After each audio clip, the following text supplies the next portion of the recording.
Demo yang boleh. Demo gadget boleh. Demo.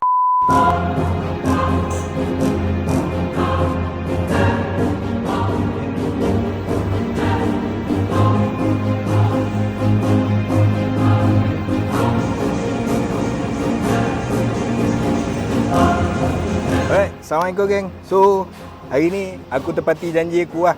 Pukul 2.30 tadi aku dah sampai HVM. So, aku dah berjumpa dengan Abang Alif untuk settlekan Pala Gandai orang kata lah. Pala Gandai. Pala Gandai. Aku nak minta untuk korang hentikan spekulasi apa-apa sebab aku dah settlekan dengan Abang Alif secara depan-depan lah Abang Alif lah. Betul lah, bagi kita pun memang tak ada masalah lah benda ni be. Jadi kepada habis-habis orang kata tuduhlah macam-macam tu dah. Boleh kata nego gini lah, nego gitu lah dah.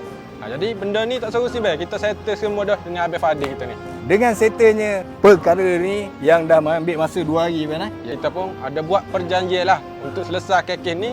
Kita payung projek motor Abang Fadil ni lah. Projek motor dash oil pada SCBA tu. Daripada A sampai Z be. Abang Alif ada cakap tadi dia perlukan dana untuk motor projek Abang Alif pula dalam drag racing. InsyaAllah kita akan bekerjasama. Duit aku dah bawa lepas dekat Abang Alif. Semoga benda ni settle. Aku minta maaf dengan korang, aku minta maaf dengan Abang Alif. Ya. Okey Abang Alif ah? Okey. Beres? Kosong-kosong. Kosong-kosong. Jadi be, motor projek tu bila nak start? InsyaAllah dalam masa terdekat. Jangan lupa like, follow, share. Nanti aku post video-video tu. Alright?